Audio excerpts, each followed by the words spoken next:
Welcome back to Boulder Creek for the Boulder Creek Open final round presented by Top World Disc Golf.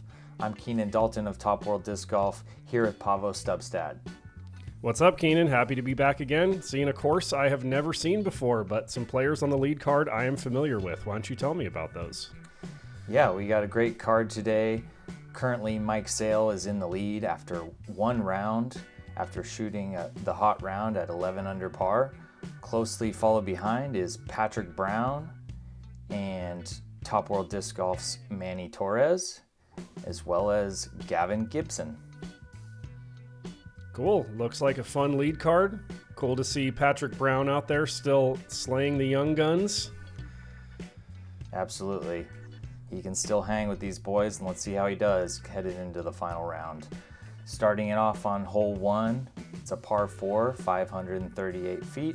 The basket has been moved to a more left position, so you want to play your drive up into this river that the drone is about to fly over, and then the basket is just perched on this this grassy area. So it's kind of pick your shot, backhand or forehand off the tee, and then just put it close on the upshot to secure the birdie. Any water or marked OB down in that little creek there? There's a little bit of water, and it is marked OB, but it shouldn't really come into play on the drive or on the upshot for these guys. It shouldn't, but I think we've seen Manny throw 500 feet before, so maybe he wants to dial it back a tiny bit on this one and put a little more on the upshot. Looks like a pretty simple par 4 to start the round. Yeah, and first up, Mike Sale. He's got a pretty big sidearm.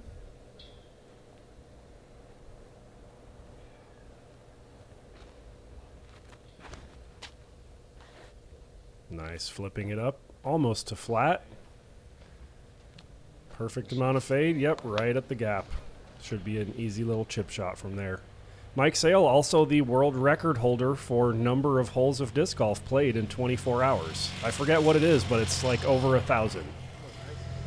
Yeah, pretty cool stat to be in the Guinness World Records with that one. Nice shot, Patrick. Good shot from PB all the way up to Gordon Keller, our catch cam today. And then Manny's also repping his Top World Disc Golf jersey. So always excited to see him representing Top World.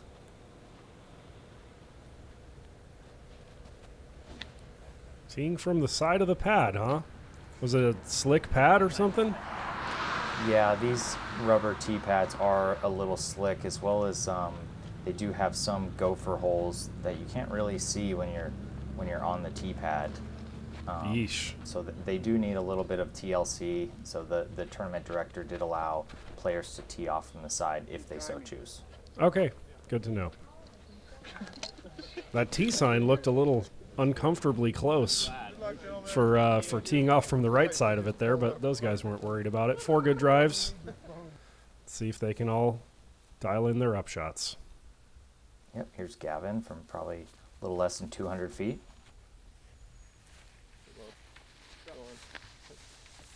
Looks good. A little bit left. Should be in the circle.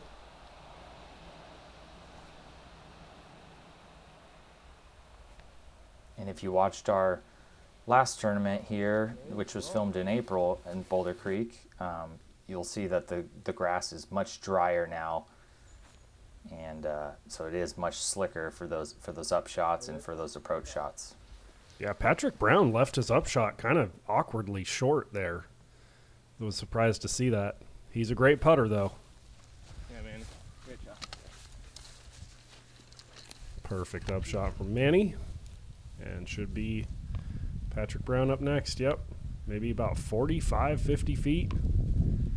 Yeah, playing from the slippery hillside that I mentioned. Yeah. Looked like some footing issues there. Feet got caught in the tall grass. Not how you want to start. Great putt from Gavin. We also saw Gavin in the most recent tournament covered on Top World Disc Golf, the Pinto Lake Showdown. That's right. And a good start for Gavin with the birdie putt, a little confidence boost. Here's Mike Sale for his birdie 3.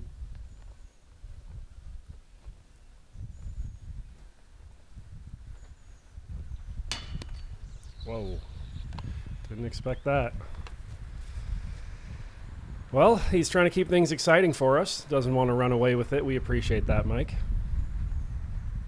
Yeah, this is Manny for birdie, so with a birdie, he's within striking distance, one stroke of the lead.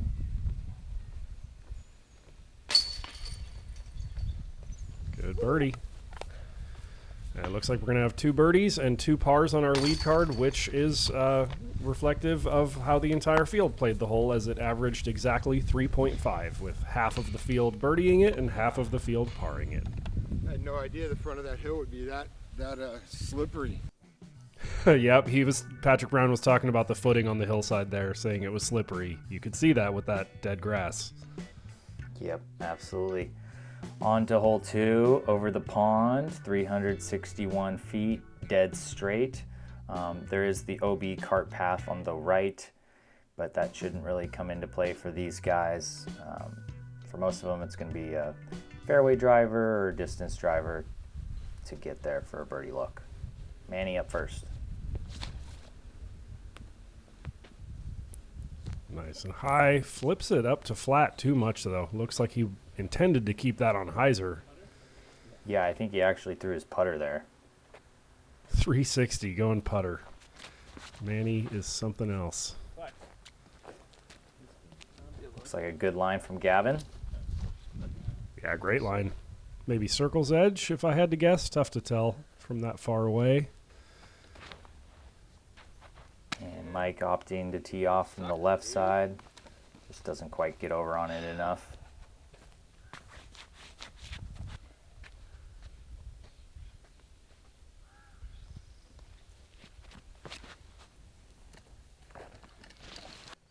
Good looking line from PB. Beautiful. All right, birdie looks coming up. A few long ones, a few short ones.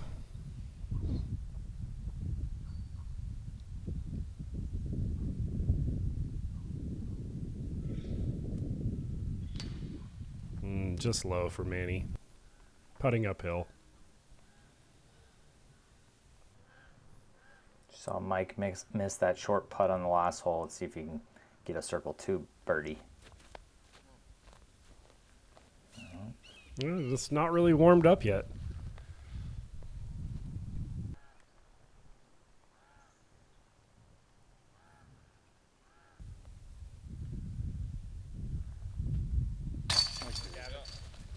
Great putt from Gavin. He's off to a good start.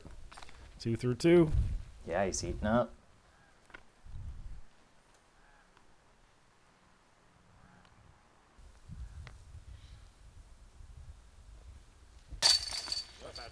There we go, Patrick. And once again, we got 2 birdies and 2 pars on our lead card. Different people this time. Gavin, the only player on our card to start 2 through 2. This hole averaged 2.7.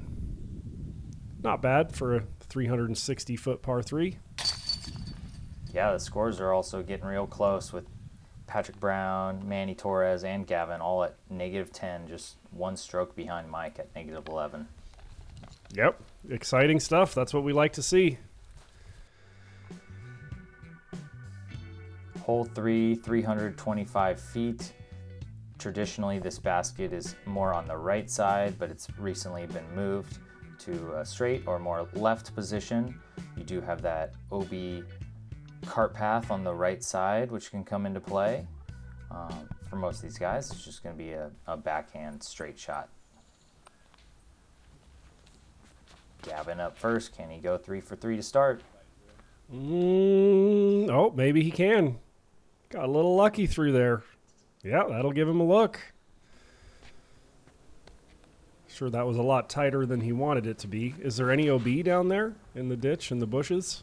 Yeah, there is a little creek down there, which, yeah, if you hit those trees that Gavin just narrowly avoided, you will kick down there, and that is an out-of-bounds area. Okay. So he got pretty lucky to miss any thick parts of those branches. Manny right over the top.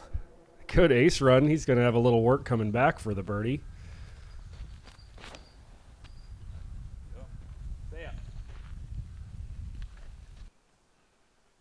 Good line from Mike, maybe just a tiny bit low, but that should still give him a look. Oh yeah, he's in the circle.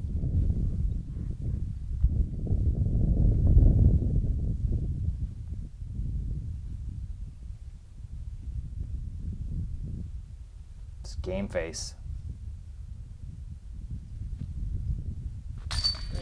And he goes 3 for 3 with the turkey start. Well done, Gavin. He's on fire.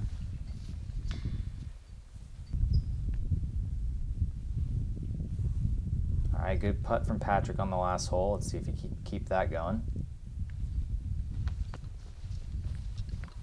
Weird.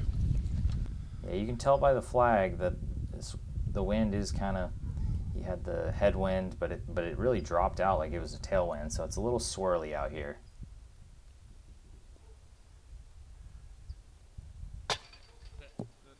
Sit. Okay.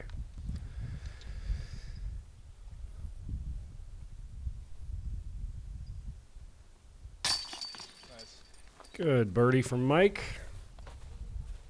Maintains that one-stroke lead. Yep, everyone on our lead card now with at least one birdie. I was talking to Manny about his putters. He was putting with the Prodigy PA3s, but he recently switched to the Discmania Link. So, see how that works out for him today.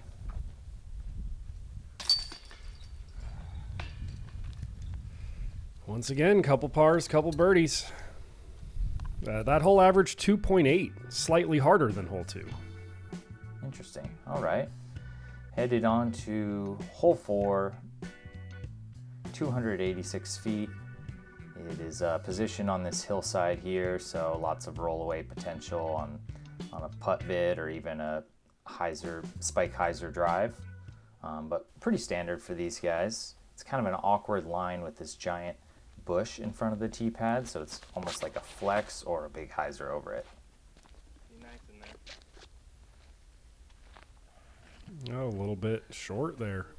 Yeah, that's the danger of the hyzer too. If you don't go wide enough, you can go into that rough on the left side, and it is very rough in there. That's short. Yeah, that is weird with that bush right there. But I guess the line is a high hyzer anyway, or like you said, you could go backhand flex to the left of the bush. But it looks strange to see a tee pad in a field with just a bush right in front of it. But Yeah. I'm all for unique tee shots, so that's cool. Wrong stall Yeah, on that. that bush has also grown a lot since the hole was originally put in. So I don't know if they anticipated it being such an obstacle. There you go, man. It's definitely going to need some trimming in a year or two to keep the hole playable. But for now, it's an interesting obstacle. Great shot from Manny. Unfortunate little rollaway there. More than a little rollaway. Jeez. He deserved to be 10 feet. Now he's like 45. And a quick little layup from Patrick Brown. And, like I mentioned, this is a hard putt to run with that rollaway potential. And here's that, natural OB, really thick in that rough. Little touch forehand from Gavin. And I was about to say, and he's going to take his first par, but he's got some work to do even to do that.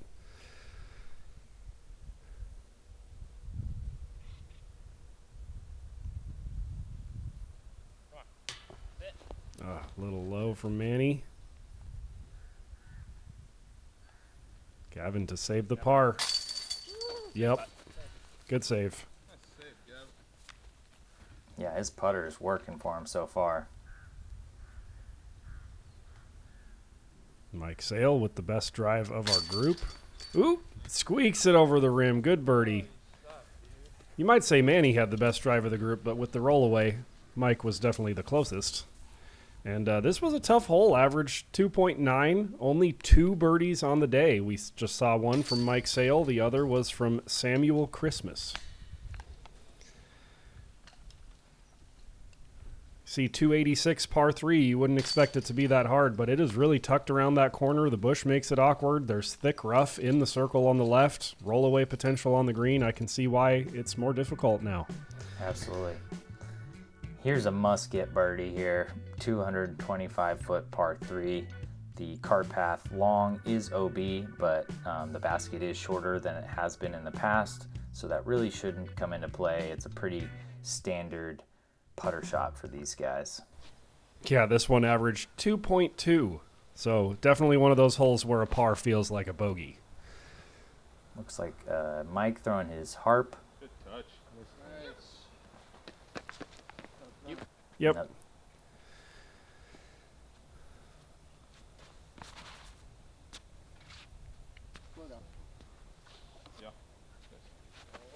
Yeah, little dinker holes like this, I always found, throwing some overstable putter or mid on a little gentle hyzer is an easier way to control distance than trying to go neutral putter straight at it like that. Of course, Patrick Brown might disagree with me, but to each his own. That was a beautiful drive. We'll pull hit. Yeah, for Manny, it's a little standstill putt. Yeah, just putting it. Step spin.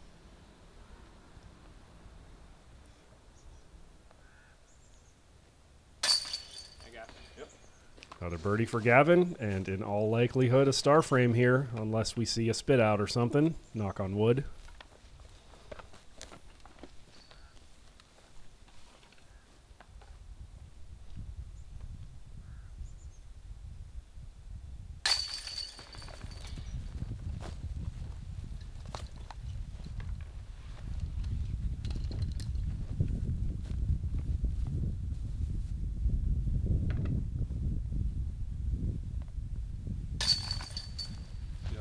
During Otter Open 2018, I was playing with Ray Johnson, some other folks, and all of a sudden I made like 345. Nice star frame, gentlemen. Spinners. Yeah. Upside down. Upside down. See, when it gets really windy, Yeah. it just stays on line. Once you know, like a little anny. Someone talking about upside down spin putts there? I don't know. Yeah, Manny was telling a story about an old Otter Open where it was vicious winds and he was just hitting huge circle 2 putts upside down. Just Manny things. Anyways, headed on to hole 6, 431-foot par 4, headed through the double Mandos here at the very end of the hole. It's a pretty standard drive. You could either go sidearm off the tee or a backhand that kind of rides the fence line on the right. Just whatever it takes to get down there far enough to give yourself maybe an eagle look or just an easy upshot. Pretty easy par 4. Yeah. This is one of those holes where I might argue that it should be a tough par 3, but I am not familiar with this course, so I hesitate to give such opinions until I've seen a hole in person. But yeah, I mean, the low ceiling towards the end, I can kind of see why they call it a par 4, but I bet you get a big enough field of pros out here and you'd see some eagles without any throw-ins, Yeah, the low ceiling definitely presents a challenge. This is a great drive from PB. Hits that manhole cover. Would have been in a perfect position for the eagle bid. But yeah, that second shot with the low ceiling, but it is slightly uphill, can be challenging if you're out of position with the Mandos. But for these guys, it should be a birdie hole.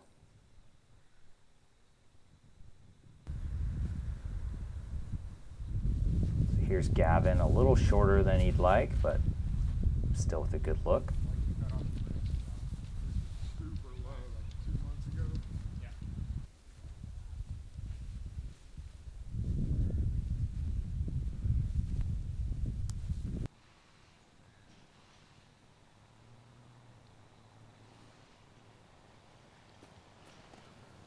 Nice approach from Mike. This is tricky with that Mando. PB going for the skip shot. Beautiful. That's what those overstable drivers are for. I love disc golf. It's fun when you get to see a situation where a player's throwing a driver from like 180 feet or whatever that was just to play for that big flare skip. Right. You're not going to see anyone going with a driver in traditional golf from that distance for any reason. Yeah, and also where he landed, he's got kind of a weird wire from the telephone wire right in front of him, so that presents its own challenge as well. Oh, yeah, he hyzered around the right of it. Interesting. That this would be like right in the middle of your shot.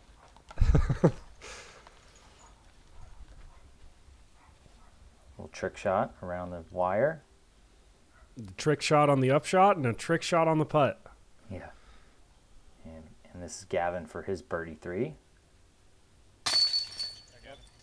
Nice. What a start for Gavin. His only par is the hardest hole that the players have played so far. Yeah, he's really making that final round push. You'd love to see it, especially on camera.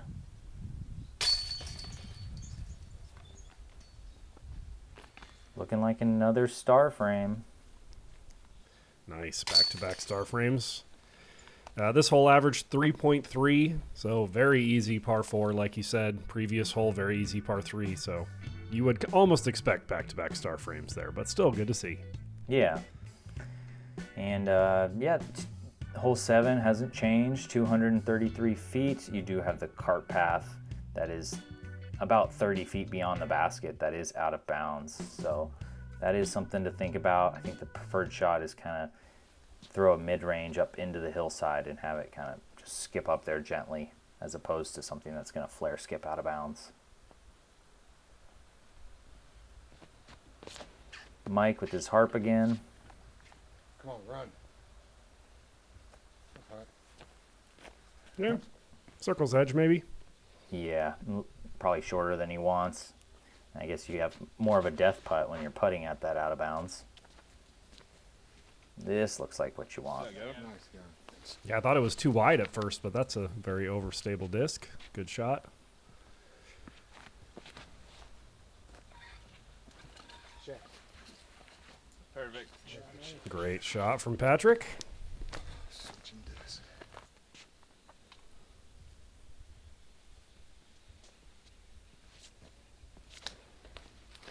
Oh, Manny going super spike hyzer. Good way to control the distance. Stops short of the path. Well done.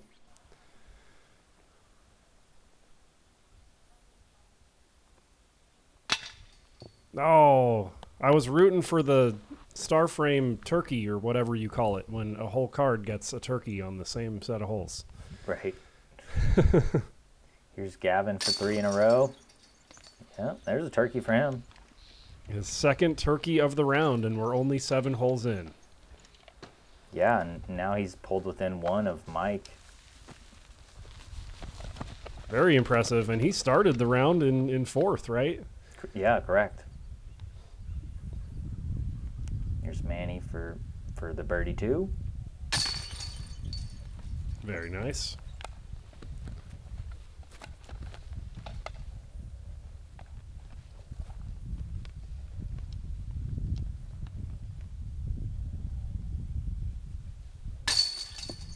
What?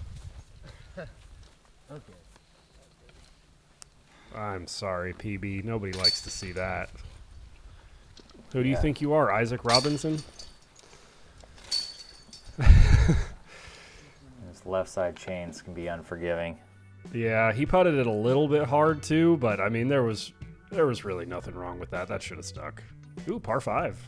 Yeah, longest hole on the course, hole 8, 902 feet.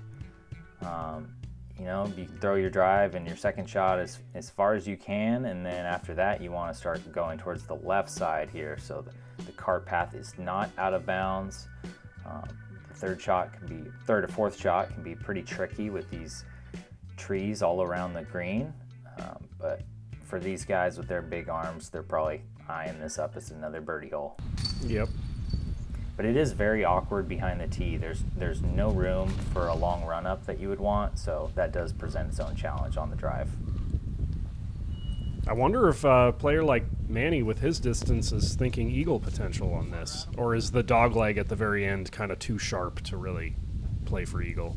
No, absolutely. With his distance, as you'll see here, he has all the tools to get an eagle look on this one, And I think a couple of, Mike also having that distance shot, he also has that opportunity. Sure, yeah. I actually knew that. I don't know why I'm only giving Manny credit for having big distance. I've actually played a tournament round with Mike once or twice. Yeah, I don't think he was as stoked on that drive because he just didn't get over on it enough and a little nose up, but still enough distance off the tee. Oh, that's too low. Oh, no. Thrower, stand up. Nope, not going to do it.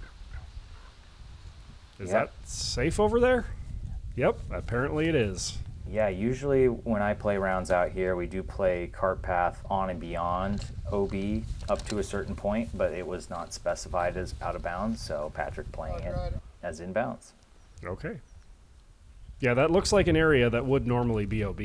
I would say maybe next time for this event, mark it cart path and beyond OB. It's weird to see players having to play from over there. Yeah, I agree. And there's kind of the first mistake we've seen from Gavin, turned over his second shot, but there's no out of bounds over there, so no harm, no foul. Okay, Patrick Brown's third. Put a good move on this one. Got the full flex. Do that off the tee. Yep, you're right, PB. Do that off the tee.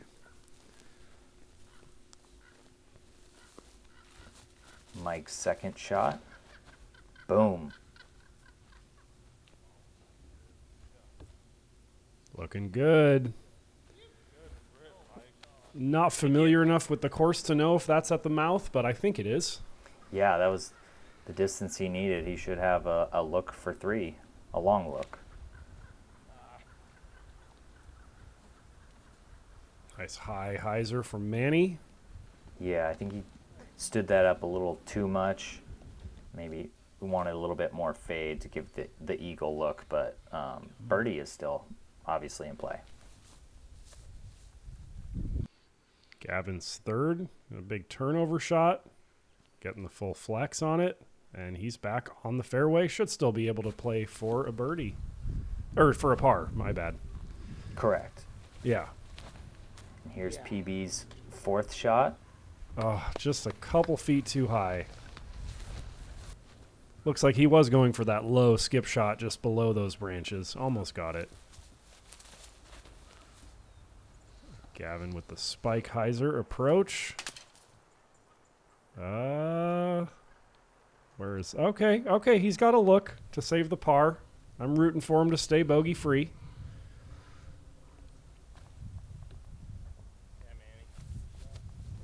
Good approach from Manny. Looks like he's probably going to get the birdie there. Yeah, and this is Patrick for par. Pretty much just going to lay up and concede the bogey. Well, we're not going to have a bogey-free front nine for our card. That's too bad. We almost got there. Yeah, and this is Mike's look for an eagle 3. Let's go, Mike. Come on. Oh, look good. Just a little short. Easy birdie, though. You can't be mad about that. All right, Gavin to save his par. The putter's been working. Oh, tricky little window from the rough there. Looks like he had to spin putt a little bit more than his traditional putt. Yeah, and this comeback putt's not easy, but Gavin with the confident putt and stroke saves the bogey. Good bogey save. Manny for his birdie opportunity.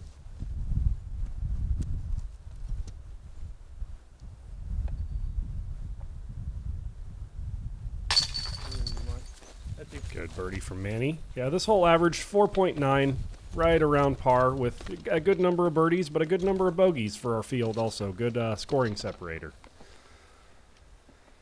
And Patrick Brown with the bogey as well.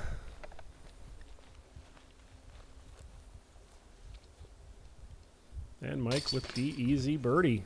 Almost got the eagle. There were no eagles on the day. And headed on to the last hole of our front nine coverage. This is probably the most popular hole out here at Boulder Creek Country Club. It's like our top of the world in Boulder Creek. It's a par 3, 389 feet. The basket is just placed on this knoll here.